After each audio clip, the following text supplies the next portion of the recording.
industri. Tujuan dari pembuatan video ini untuk memenuhi tugas mata kuliah kimia oleh Ibu Nurfaida Munir, SSI MBiotek. Adapun teori yang akan kami bahas yaitu titrimetri. Video kali ini dibuat oleh kelompok 2 yang anggotanya terdiri dari pertama Nurul Aziza yaitu saya sendiri, kedua Ridwan Fuad, ketiga Suciana Fitra Rahma, keempat Sahra Ramadhani,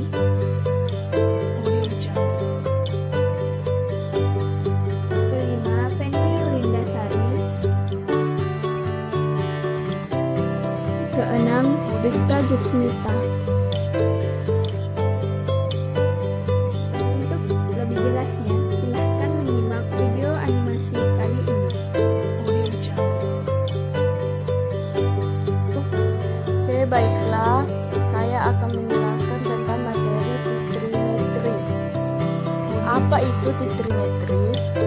Titrimetri dikenal juga sebagai titrasi, adalah metode analisis kimia kuantitatif yang umum digunakan untuk menentukan konsentrasi dari suatu analit yang telah diketahui.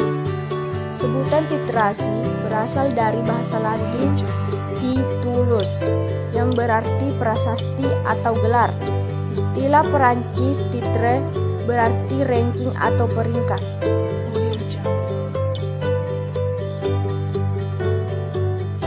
Prosedur titrasi dimulai dengan gelas piala atau lagu Erlenmeyer yang berisi analit dengan volume yang sangat tepat dan sejumlah kecil indikator, misalnya phenolphthalein yang diletakkan di bawah buret atau pipet sprit kimia yang berisi titer dan telah dikalibrasi.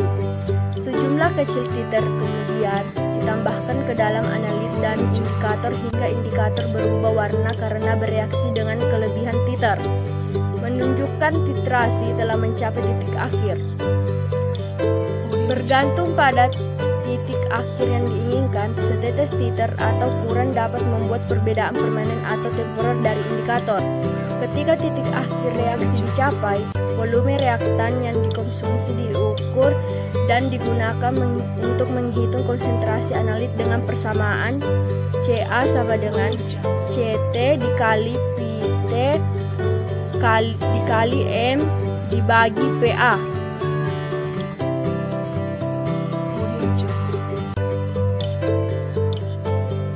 Kurva titrasi.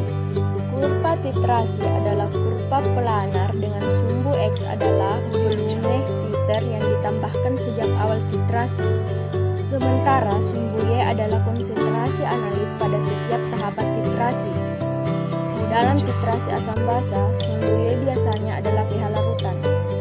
Dalam titrasi asam basa, kurva titrasi merefleksikan kekuatan asam basa terkait. Untuk asam kuat dan basa kuat, kurva relatif halus dan sangat tajam di sekitar titik ekivalen. Oleh karena itu, sejumlah kecil volume titer di sekitar titik ekivalen menghasilkan perubahan pH yang besar dan banyak indikator yang mampu mendeteksinya, misalnya lakmus, phenolphthalein, atau bromotimul biru. Jenis titrasi. 1. Titrasi asam basa bergantung pada netralisasi antara asam dan basa ketika dicampur dalam larutan. Selain sampel, indikator pH yang sesuai ditambahkan ke dalam bejana titrasi, merefleksikan rentang pH pada titik ekivalen. Indikator asam basa menunjukkan titik akhir titrasi dengan perubahan warna. Titik akhir dan titik ekivalen tidak persis sama, karena titik ekivalen ditentukan secara stoikiometri reaksi, sementara titik akhir hanyalah perubahan warna indikator. Oleh karena itu, kehati-hatian dalam pemilihan indikator akan mengurangi kesalahan indikator.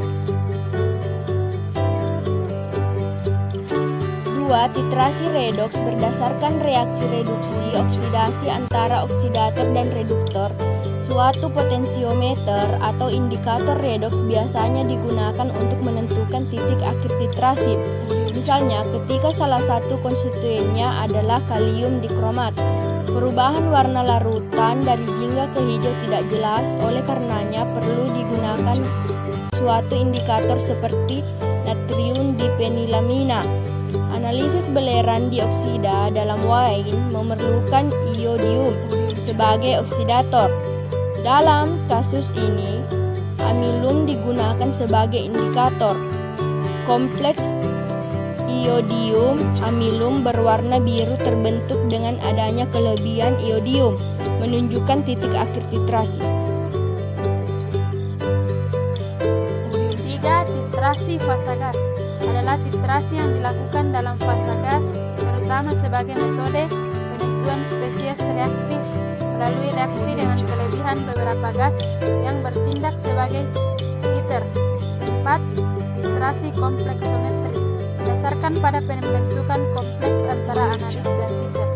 Secara umum, mereka memerlukan indikator kompleksometri khusus yang membentuk kompleks lemma dengan analit. Contoh paling umum adalah penggunaan indikator amilum untuk meningkatkan sensitivitas titrasi iodometri.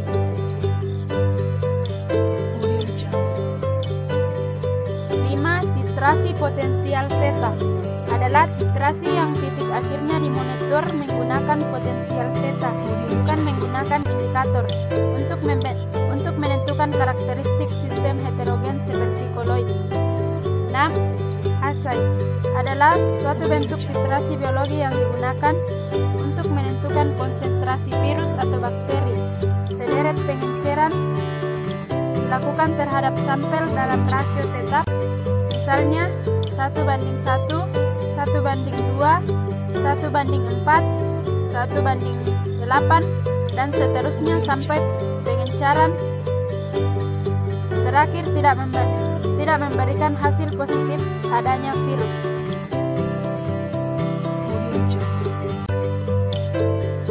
Titik ekivalen dan titik akhir. Meskipun titik ekivalen dan titik akhir titrasi sering dimaknai sama, sebetulnya keduanya memiliki perbedaan. Titik ekivalen adalah penyelesaian reaksi secara teoretis. Volume pentiter yang ditambahkan pada saat jumlah mol pentiter sama dengan jumlah mol analit. Titik akhir titrasi adalah titik yang secara nyata teramati.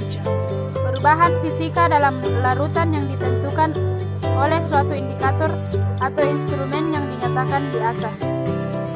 Terdapat sedikit perbedaan antara titik akhir titrasi dan titik ekivalen titrasi. Kesalahan ini merujuk pada kesalahan indikator dan itu merupakan kesalahan tak tentu.